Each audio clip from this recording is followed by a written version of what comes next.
for chasing dirt, presents Nick Carter, famous for chasing crime.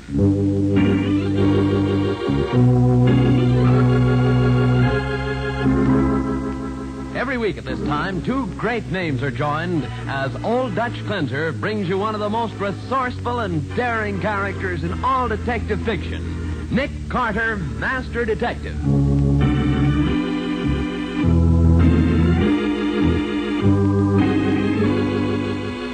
But, Nick, with the man you're chasing murdered and the stolen diamonds gone from their hiding place, how can you possibly hope to carry on? That's simple, Patsy. We just follow the clues. Clues? What clues do we have? The gold-headed cane, the angle from which the knife was thrown. And the ink spots on the bill.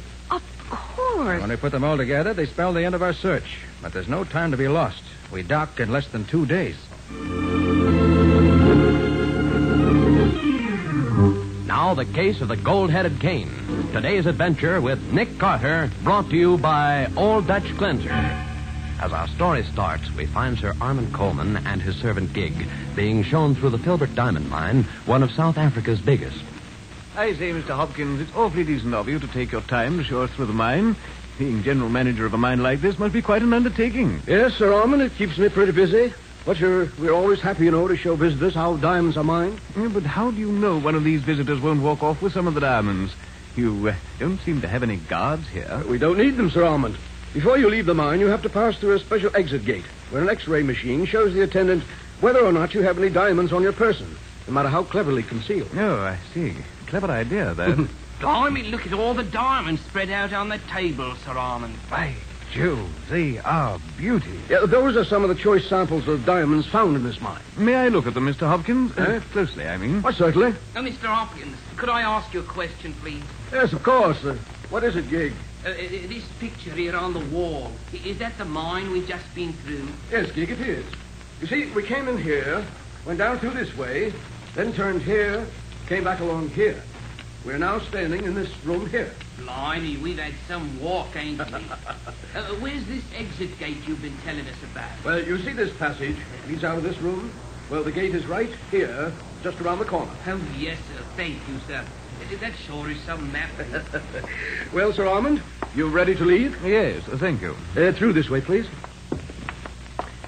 This has been a most instructive... Confound it, my ankle, and I dropped my cane again. Oh, I'll get it, sir. Oh, here it is. Your ankle hurt much, sir? No, it's all right, Gig. Let's get on. Your bad leg troubling you, Sir Armand? A little, yes. Must be this long walk we've had. Well, here we are. Here's the exit gate. You go first, Gig. Yes. Stop under the archway until the attendant says he's satisfied you're not carrying any diamonds out. Oh, yes, sir. Glad I didn't try to get away with nothing here. Okay, you can get it, sir. Oh, yes, sir. Couldn't find nothing on the old Gig, eh? You next, Sir Armand, if you will, please. Of course. There's a queer sensation. Confound it, my ankle again. Here, I've got the cane, Sir Armand. I'll keep it till you come out. Oh, very well, Gig. You're all right, sir. You may go. Thank you. You have to go through this too, Miss Hopkins? Oh, yes, indeed. Everyone does from the owner down. Take no chances on anyone. Okay, Mr. Hopkins. Well, Sir Armand, that's about all. Been very interesting, I assure you. Thanks no end, Mr. Hopkins. Been just fine, Mr. Hopkins. We go out this door here. That's right. You'll find your car just outside. Goodbye. Goodbye, and thanks again. Did you get those diamonds, Sir Armand? I certainly did. The trick worked like a charm. And Mr. Hopkins will never know I got the idea from one of the stories he told us. That's good, sir. Come on, Gig. Let's get back to the hotel and pack. In 12 hours, we can be on the boat, headed for the States, and a life of luxury.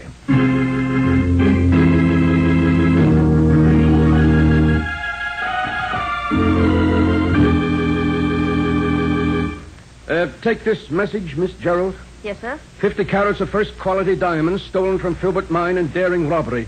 Suspect believed to be on boat bound for United States. Lost discovered in checkup late this afternoon. Famous American detective Nick Carter called in on case. Have you got that, Miss Gerald? Yes, sir?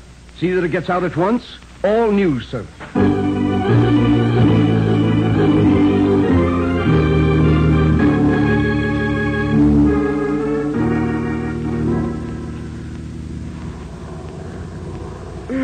This has been a wonderful trip, Nick. Except for this cold of mine. Oh. Poor girl. It's the first time I made a transatlantic crossing by plane. Yeah, I don't mind taking time for a trip like this, particularly when it's at someone else's expense. You know, from what John Filbert said... Filbert is the owner of the diamond mine, Nick? Yes, I met him at a convention some years ago. Uh-huh. From what he said, he's more worried about how the diamonds got out than he is about the loss of these particular stones. You'll find out, Nick. I'll bet on that. Huh? Hope you're right.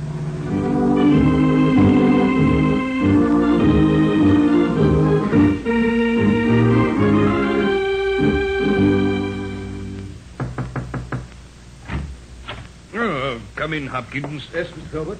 Nick, this is Charles Hopkins, our general manager. Pleasure, Mr. Carter. He was the one who showed this man Coleman through the mine the day the thefts occurred. Oh, yes.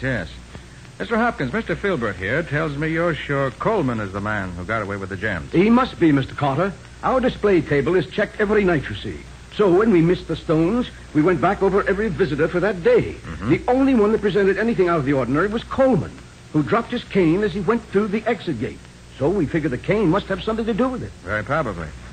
Well, if Coleman secreted the stones in his cane, he must still have them with him.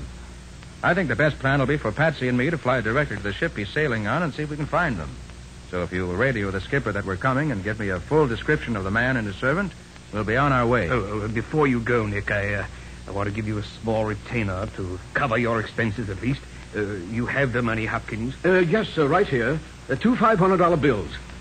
I have to apologize, Mr. Carter, but I accidentally spilled some red ink on the corner of them while they were on my desk. Oh, that doesn't matter, Mr. Hopkins. Thank you.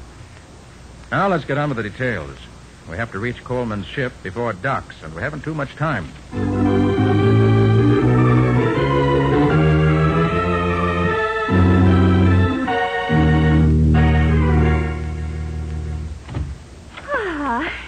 Been such a beautiful stroll around the deck, Monsieur Coleman. I say, Madame Duquesne, I think a cocktail won't go badly before we go down to dinner. That is such an excellent idea, Monsieur. Shall I mix the cocktails, sir? No, Gig, you may go. We won't need you until after dinner. Oh, yes, sir. You'll find everything you need right there. Madame Duquesne, we've gotten to know each other quite well these last few days. Yes. Why don't we stop being so formal? You call me Maamoun, and I'll call you Sarita.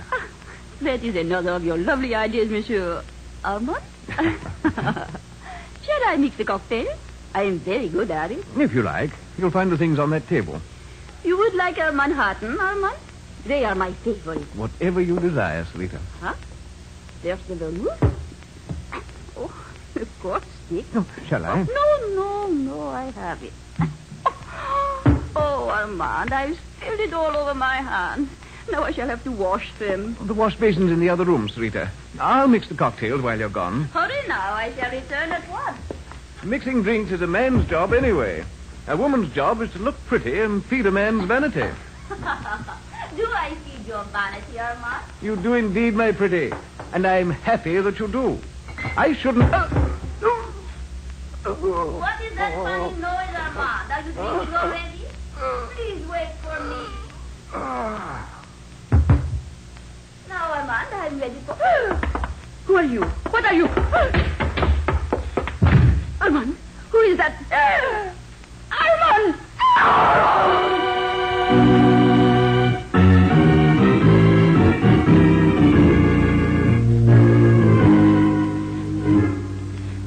You made good time, Mr. Carter, but even so, you're too late. Too late? For what? To talk to Coleman. He was killed a half hour ago. Killed? How? A knife in his throat. The woman who was with him when it happened reported it to me. She said she was washing her hands in the dressing room when she heard a funny noise. When she came out, Coleman was lying dead on the floor. Did you see anyone else? Yeah, there was a man in the room. But he dashed out when he saw her. She said she wouldn't know him again. She was so scared. This is something I hadn't counted on. Look here, Captain. I want something done about this man Redding. I'm busy just now. Drop in later, won't you? I want action now. 2 days ago, this Redding moved my deck chair to one side and put his own chair where mine should be. He insulted me. I'm too busy to do anything about that now, sir. Now come back this evening, will you? Yeah, all right. But I'll poke this guy Redding right in the snoot if he doesn't. Sorry, Mr. Carter. Just one of the things in the captain's life. Yes. Well, shall we take a look at Coleman's cabin?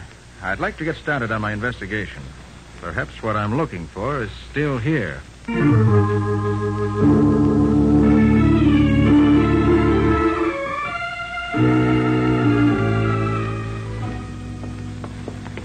This is Coleman's stateroom, Mr. Carter. Dr. Samuels, this is Nick Carter and Miss Bowen. Mr. Carter, this is the ship's doctor. How do you do, sir? How do you do, Doctor? How do you do, Doctor? Now, that's Gig, Coleman's servant. Is everything the way you found it, Doctor? Yes, Captain. You said Mr. Carter was coming, so I've made my inspection without moving anything. Oh, thank you. Doctor, would you say that this knife was stabbed into the throat or thrown? Well, I did think that it was a peculiar angle for a stabbing, but throwing hadn't occurred to me. You find anything on the knife, Nick? The handle seems to be clean. No. No prints. Gig, where were you when Coleman was killed? When Sir Armand and the lady came in after they'd been walking on deck, he told me he wouldn't need me till after dinner. So I went out and talked to a man I met yesterday. When I came back, the captain and the doctor was here. I verified that part of it, Mr. Carter. Looks as if Coleman was mixing a drink when he was killed, doesn't it? That's what Madame de Kane told me when she was the one who was with him at the time. Oh, I see. If he was standing there at the table where the drinks are, the knife must have been thrown through the window, judging by the angle at which it entered his throat. Yes, you're certainly right about that, Mr. Carter. Oh, Patsy, do you see that gold-headed cane Filbert told us Coleman carried? Yes, it's standing over there in the corner. Ah, good. You want it? Yes, please. Have you seen that cane before, Mr. Carter? No, but I've heard about it. Here, Nick. Thanks. Imagine this head comes off. Well, there must be a catch here somewhere. That does it. Why? Well, inside we find the motive for the killing. You mean the diamonds? I mean, the diamonds are gone. You expected to find diamonds in the head of the cane? I did, Captain. When Coleman left South Africa, he had about 50 carats of flawless diamonds hidden there. It's empty now. So I should guess that the killer has taken the stones. Then all we have to do is search the ship, find the diamonds, and arrest whoever has them as the murderer. Yes, you could do it that way, Captain, but maybe I can save you some time if I can do a little figuring. You know, Mr. Carter, there's one thing that puzzles me about this. Yes? What's that, Doctor? Well, the woman who reported the killing, Madame de Kane, said she came to the captain's office immediately. Now, allowing for the time it took her to get there and the time it took me to get down here after that, the man should have been dead about 20 minutes. But I found that he'd been dead at least an hour. Is that so? Nick, I wonder why she waited over half an hour before reporting the murder. Yes, Patsy. I wonder, too.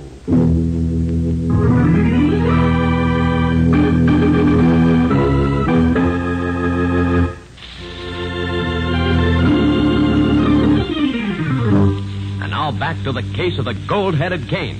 Today's adventure with Nick Carter, brought to you by Old Dutch Cleanser. As we pick up our story, we find Nick, Patsy, and the captain standing on deck outside the window of Coleman's stateroom.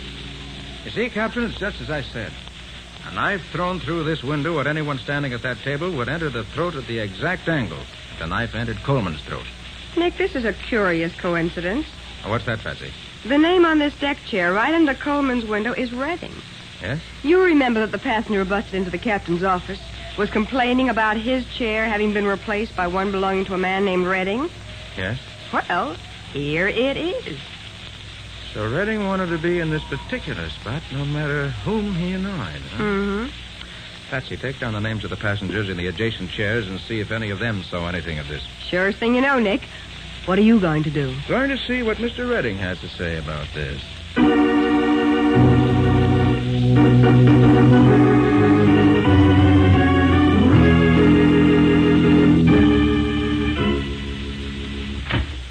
Well? Pardon my intrusion, Mr. Redding. Just curious to know why you changed your deck chair from wherever it was to the position it now occupies. They put my chair in the wrong place to begin with. What's it in your life? I'm acting on behalf of the captain. His chart doesn't show your chair in its present position. I can't help that. That's the spot I was promised.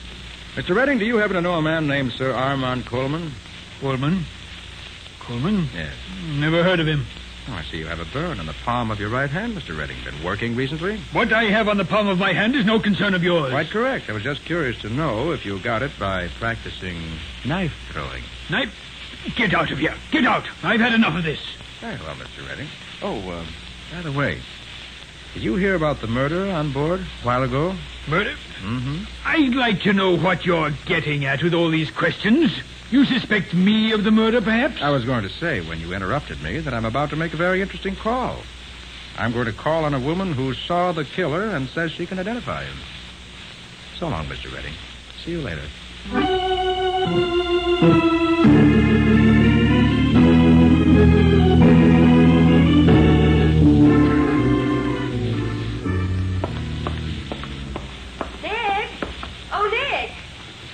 Wait a minute. Oh, Patsy, you had time to find out about those other passengers? Nobody saw anything, Nick.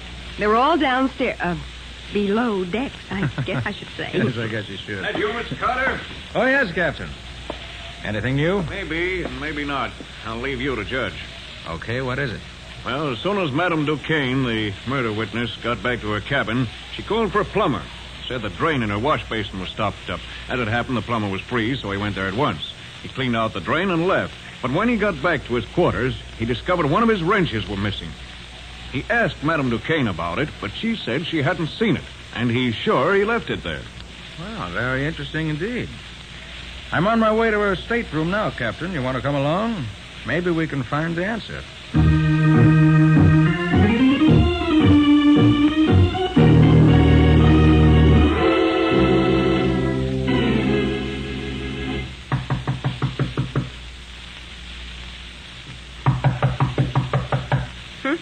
Guess Madame Duquesne isn't at home. Well, I think we better get in and have a look at her room anyway. I have a key, Mr. Carter. I'll let you in. Thanks. All right, Patsy. See if you can find the wrench. I'm sure it's hidden somewhere here. Right. What makes you so sure Madame Duquesne has it, Mr. Carter? I believe she stole Coleman's diamonds. Then tried to find a safe place to hide them. She got the idea of putting him in the wash basin drain, so she sent for the plumber. Watched what he did, then stole one of his wrenches, and when he was gone, opened up the pipe again and hid the diamonds inside. Oh, why didn't she just put them down through the drain in the basin? Too big to go through the strainer, I should say. Nick, I found the wrench. Good. It was under the mattress. Now, suppose we have a look at that drain. Right. Oh, hurry up, Nick. I can't wait. Oh, just a minute. There. Oh. And look at these, Captain. What? Well, magnificent stones, aren't they? Why, there's a fortune there. What are you doing in my room? Looking for diamonds, Madame Duquesne, and we found them. Madame Duquesne, you're under arrest for the murder of Sir Armand Coleman. No, I did not kill him. But you did steal the diamonds, didn't you? Yes, I admit I took the diamonds. When I came out of Coleman's dressing room, I saw a man standing there with Coleman's cane in his hand. When I spoke to him, he dropped the cane and disappeared. And you got curious, examined the cane, and found the diamonds. Yes. I could not resist them. I hid them here in my room. Then I reported the murder as if it had just happened. In heaven's name, why did you do that? I had to. Gib knew I was with Coleman. He knew we were to be together for dinner. If I had not reported it, I should have been blamed for the murder myself. Can you prove you didn't kill him? No, she didn't do it, Captain. But she knows who did. Don't you, madam? I believe I would recognize him if I saw him. Good. And I think I know who it is. Will you come with me and identify him? I will be glad to do that. If you let me get my... Madame Duquesne. That just came through the window. She's dead, Nick. Come on, Captain, after it. There he goes, up forward. Stop! Stop! Stop or I'll shoot! If you want me, come and get me! He's going over the rail. Don't jump, man! There he goes! You two can play at that game, Captain. Stand by to pick us up. Don't, Carter, you'll kill yourself. You fool. Man overboard! Man overboard! Man overboard!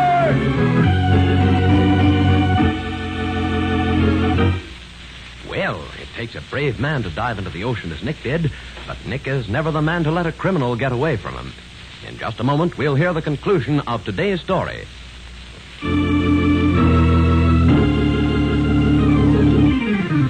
And now for the conclusion of the case of the gold-headed Kane. Today's adventure with Nick Carter, brought to you by Old Dutch Cleanser.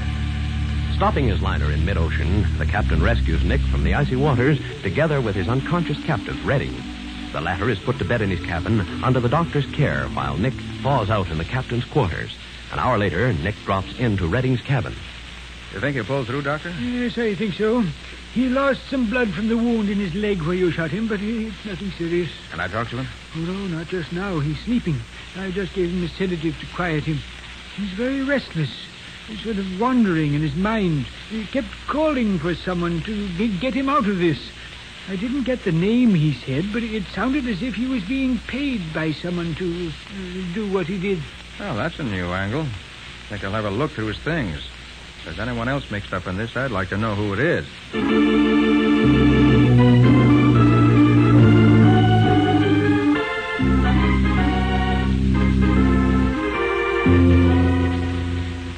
Mr. Carter and Miss Bowen to see you, Mr. Filbert. Well, Nick, glad to see you back. Glad to be back, John. Did you accomplish anything, Nick? Well, yes and no. I found the man who stole the diamonds, but he was dead when we found him. Oh, that's a tough break. But I got the diamonds back for you. Here. Excellent, excellent. You never seem to fail to get what you go after. In this particular case, John, I got more than I went after. Yes? Is Mr. Hopkins around? Well, yes. I'll ask him to come in. Yes, Mr. Filbert? Ask Mr. Hopkins to step in here. Yes, sir. I want him to hear the rest of this story. Think it'll interest him even more than it will you. Well, If you want to see me, Mr. Filbert. Oh, hello, Mr. Carter. Have a successful trip? I did. Found the thief and recovered the diamonds. And had a very pleasant plane ride in the bargain. Good. Mr. Hopkins, I'm puzzled about one thing. Yes, Mr. Carter. You said the diamonds on that display table near the exit gate were checked every night, didn't you? That's right. As I understand, these diamonds were stolen about noon. Correct, sir. And why wasn't the loss reported until late on the following day? Well, I thought that... It was to give the thief a chance to get safely aboard the boat that sailed for the States that evening, so he'd be out of the country before the loss was reported, wasn't it? See here, Carter. Are you accusing me of something? John? Yes, Nick. When I was here before, Hopkins gave me 2 new $500 bills as a retainer, remember? Yes, I recall that. And he apologized because he'd spilled red ink in the corner of them. Yes, I recall that, too. What would you gather when I show you these 5 new $1,000 bills that also have red ink spilled on them in precisely the same places? See here, Carter. Be quiet, Hopkins. Go on, Nick. Where did those 5 bills come from? I found them in the stateroom of the man named Redding. The man who killed the diamond thief, Coleman, and tried to steal the stones from him. I don't follow you, Nick. Well, here's what I think happened. Sit down, Hopkins, and be quiet. Why, John? I believe Hopkins allowed Coleman, who was really an international jewel thief, to steal the diamonds from the display table. Probably even suggested the idea to him in some way. They let him pass them through the X-ray machine by getting away with that phony Kane trick. see here, Carter. Then he hired Redding, another international crook, to kill Coleman and get the stones away from him. He paid him these bills, which I found in Redding's cabin. You can't prove a word of that, Carter. That is pretty complicated, Nick. What would Hopkins get out of it? He and Redding would undoubtedly split the proceeds. The $5,000 was advance expense money. Hopkins could have identified Coleman as the thief. But as Redding would have the jewels, they'd not be recovered. So Hopkins is in the clear. Redding is in the clear if he's not called for the killing. And Hopkins and Redding split the proceeds when they sell the gems. All that deduction based on a blot of red ink. It proves nothing. Your fingerprints on the bills will furnish all the additional proof necessary. Fingerprints. Yes. New bills take fingerprints excellently, Mr. Hopkins. All right, Carter. I admit it was all worked out, just as you figured it. Hopkins? You? But, Nick, you haven't accounted for that woman who actually took the diamonds away from Coleman. Where does she come in? She doesn't, Patsy. She just happened to run across the stones and, being an opportunist, took them. Oh. Well, Nick, I don't know how to thank you for what you've done. You've not only caught a thief and returned my jewels to me, you've also exposed another thief who might have gotten away with far more than this if he hadn't been found out. You know, Hopkins, this is just another illustration of the old adage. There's no such thing as a perfect crime.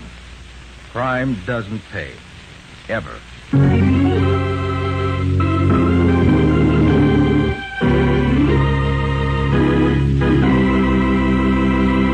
I'm curious, Nick. What happened to Redding? Well, by the time the ship docked, Bob, Redding had recovered sufficiently to stand trial.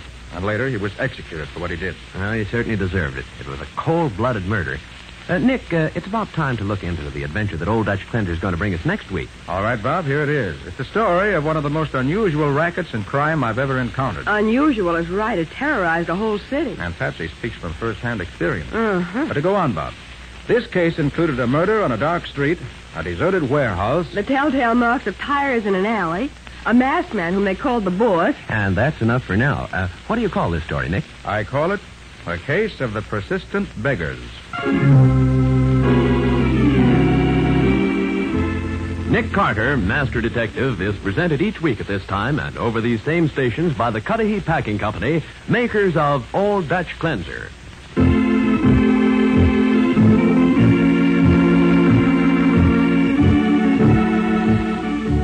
Nick Carter, Master Detective, produced and directed by Jock MacGregor, is copyrighted by Street and Smith Publications, Incorporated. Lon Clark is starred as Nick, with Charlotte Manson featured as Patsy. Today's script was written by Jock MacGregor, plot outlined by Peggy L. Mayer. Original music is played by George Wright. This program is fictional, and any resemblance to actual persons living or dead is purely coincidental.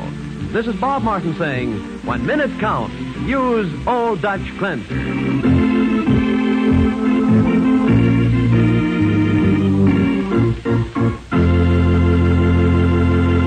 This is the Mutual Broadcasting System.